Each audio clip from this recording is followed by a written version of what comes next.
2019 sur une bonne auspice. Commencer l'année avec une bonne base. À tous nos fidèles, à tous nos abonnés, nous disons sincèrement merci pour les nombreuses lectures et questions. Nous souhaitons que cela continue avec l'an 2019. Et d'ailleurs, nous vous dédions cette vidéo. Et c'est pour ça que j'invite chacun de vous en particulier à faire bon accueil à la paix en Jésus-Christ. Je pense que c'est le besoin le plus profond de chaque individu, dont moi-même je suis le premier à en avoir besoin. J'ai besoin de la paix. J'ai besoin de vos prières. Priez aussi pour moi. Ce manque, pas seulement de paix, mais que même beaucoup essayent de combler avec les biens matériels et autres satisfactions temporelles et loisirs de toutes sortes, est connu et est profond. Le monde, il faut le reconnaître, n'est pas une havre de paix avec tous les déséquilibres politiques, économiques, sociaux et culturels, les tensions et les conflits internes et internationaux, les guerres, les maladies, la mort, pour n'en citer que cela. Tous ces tourments et leurs corollaires trouvent leurs racines et par les temps que nous vivons dans l'homme. La racine, c'est l'homme. L'amour comme la haine, le respect de l'autre comme l'indifférence ou le mépris ne peuvent être comblés que par une volonté assidue, une lutte avec soi-même.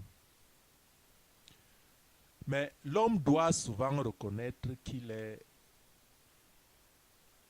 des choses qui ne dépendent pas de la seule volonté humaine. L'homme pêche par principe par le fait d'ignorer, ou tout au moins par le fait de ne pas faire appel à son Créateur. Or, Dieu est une réalité pour ceux qui ont une expérience profonde de la foi, ceux-là qui savent qu'il n'y a pas de véritable paix en dehors de la paix intérieure, celle qui vient de notre union avec le Créateur. La seule vraie et unique source de paix par et au travers de Jésus-Christ, à qui rien, je dis absolument rien n'est impossible. Le désir premier de Christ est de combler nos vides et nos manques, à condition déjà que nous le sollicitions nous-mêmes dans la prière. Parce qu'un cadeau forcé n'est pas un cadeau digne. C'est pourquoi nous devons prier. Et il est évident que Jésus-Christ nous appelle à cette occasion. Il nous appelle à lui dans la prière.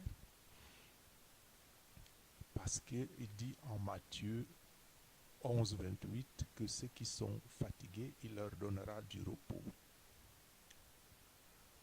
Le repos et l'abondance sont des caractéristiques premières de Dieu. Et ces caractéristiques sont en pleine concordance. Ces caractéristiques cadrent parfaitement avec nos peines et le vide en l'homme. L'abondance de Dieu, le repos de Dieu ne s'oppose pas au manque et aux peines de l'homme. Je dis que cela se correspond exactement parce que telle est la volonté de Dieu qui a créé l'homme pour que l'homme ne se suffise pas de lui-même. Dieu a créé l'homme pour que l'homme dépende de lui. Raison donc pour laquelle nous devons toujours nous tourner vers Dieu. Et dépendre de Dieu signifie que ceux qui se réclament réellement de Dieu doivent savoir qu'ils sont des vases mis à part pour un usage sacré. Je dis, je répète, ceux qui se réclament de Dieu sincèrement savent qu'ils sont des vases mis à part pour un usage sacré. Parce que lorsque vous regardez tout ce qui se passe autour de vous, vous pouvez vous dire, mais est-ce que moi je suis quelqu'un de particulier? Est-ce que je fais l'exception? Je dis que ceux qui espèrent en Dieu doivent savoir qu'ils sont des vases mis à part pour un usage sacré puisque Dieu est saint. C'est-à-dire que ceux-là doivent servir une cause divine de sorte de s'imprégner de part en part de paix parce que Dieu s'occupe particulièrement des affaires de ceux qui s'occupent aussi de ses propres affaires. Cela peut vous paraître invraisemblable, mais c'est une réalité. Pourquoi? Parce que Dieu dit, je suis le cep et vous êtes des sarments. Sans le cep, il n'y a point de sarment. Si nous ne pouvons donc pas par nous-mêmes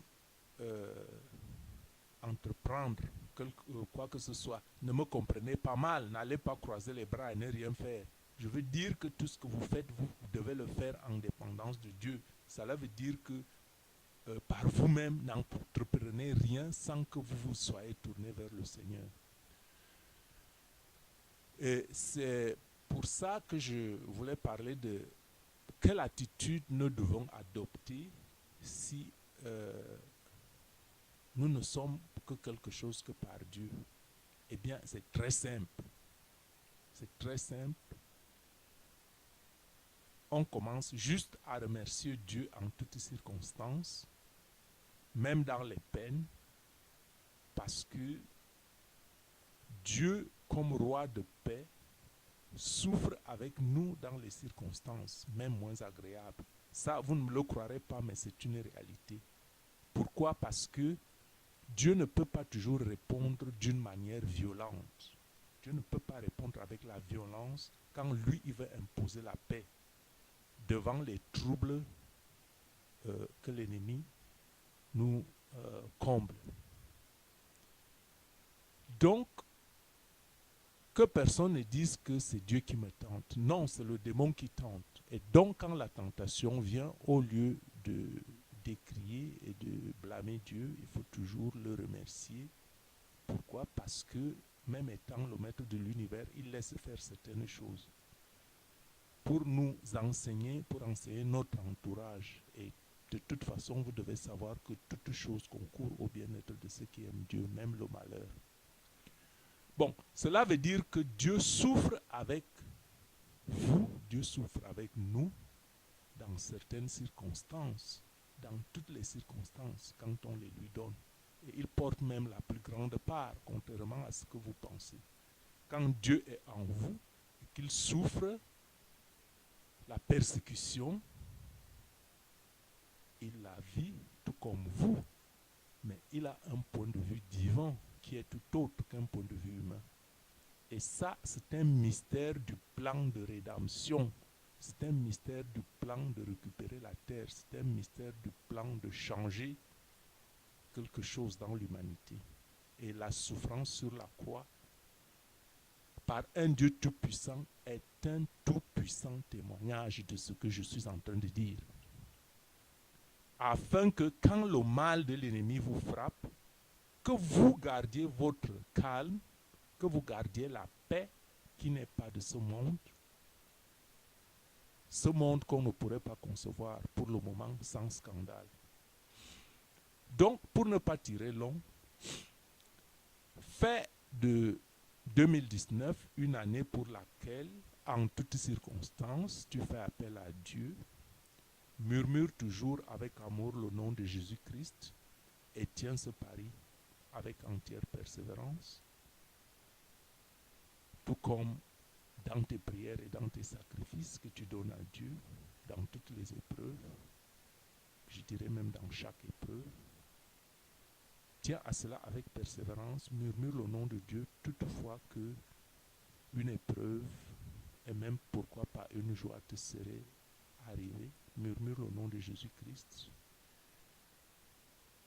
Et donne-lui cette peine, donne-lui cette joie, pourquoi pas. Et fais de ta vie celle de Jésus-Christ, ou tout au moins, fonds ta vie dans celle de Jésus-Christ et tu verras que beaucoup de choses s'allégeront pour toi et que ton fardeau, tu le déposes tout simplement au pied de la croix. Et je peux te garantir, et je te promets même, une paix sans égale, une paix sans mesure, qui te sera donnée en union avec le Christ, qui prend donc désormais toutes tes charges à chaque fois, ainsi tout au long de l'année 2019. Donc, c'est pour moi, pour vous, mes abonnés, mes lecteurs, c'est pour moi, pour vous, le garant d'une année 2019 réussie, quoi qu'il vous arrive. Vous pourrez toujours en rapporter ici à la barre des commentaires. Alors on fait une petite prière pour la paix. Et la paix est aussi un sacrifice. Il y a beaucoup de sacrifices pour en arriver à la paix. Il y a l'amour, il y a le pardon, il y a tout un corollaire des actes de notre vie qui concourent à la paix. Et nous allons donc prier pour cette petite prière pour 2019. Pour ceux qui ont le temps, ils pourront toujours la répéter régulièrement si cela n'est pas possible de le faire tous les jours. Donc, prière pour la paix du cœur, prière pour le calme, la patience, la joie de vivre. Si je désire une chose, c'est de retrouver la paix. La paix dans mon cœur, la paix dans mes pensées, la paix de mon âme, la paix dans toutes mes entreprises. La paix dans ma famille, la paix parmi mes proches, la paix de Jésus. Ô Jésus, mon Dieu et mon Sauveur, ô toi, Prince de la paix, je viens vers toi chercher la paix que le monde ne peut donner. Je te prie, Seigneur, dans la simplicité de mon cœur, de m'accorder ta paix. Accorde-moi ta paix, ô Jésus, la paix intérieure, la paix de l'esprit, la paix dans ma famille, la paix dans ma vie quotidienne, la paix à mon peuple, la paix à tous les peuples, la paix à tous les humains, la paix au monde entier.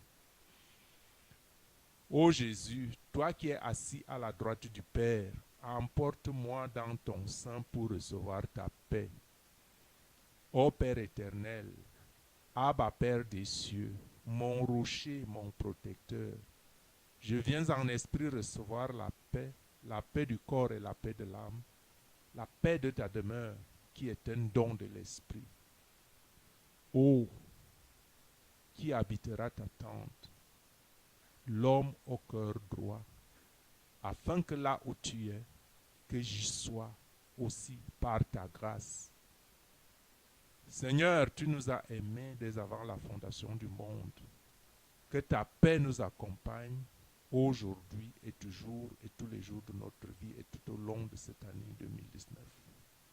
Seigneur, bénis-nous pour cette année 2019. Amen.